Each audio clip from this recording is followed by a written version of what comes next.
is Passover, one of the most important Jewish religious festivals. And today, Jewish homes all over Scotland have been busy preparing for this celebratory feast. And this is a wonderful celebratory meal, is it not? It's a wonderful celebratory meal, especially for the family. The family gets together. We are celebrating the exodus from Egypt. I mean, from slavery into freedom. The whole thing works out matzah. Why matzah? Unleavened bread. We are not allowed to eat anything that is leavened. Why? But you've got a raising agent. No raising agents. When we escaped Egypt, there was no time. There was no time to bake bread. To let the bread rise. And this is your Seder plate. The Seder plate. Seder plate. Which we, as we go through the evening, we explain what is on that plate. And each item represents this item here is a burnt offering. This represents the sacrifices thousands of years ago that were done in the temple. The temple doesn't exist any longer. So we have a shank bone.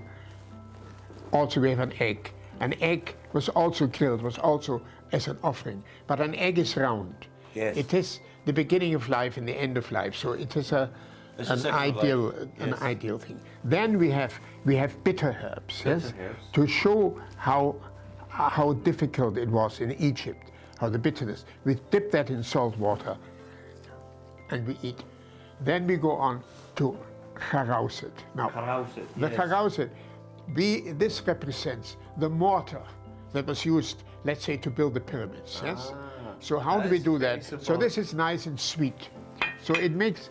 It lightens the burden. Do you want to make that then? Yes, I would like to make that. Okay, yeah? lovely. So we take apple, we grate the apple. This is quite simple. Quite simple. Every family has their own recipe. It is sweet. It represents the mortar. We take the apple and we spice it with cinnamon or other spices.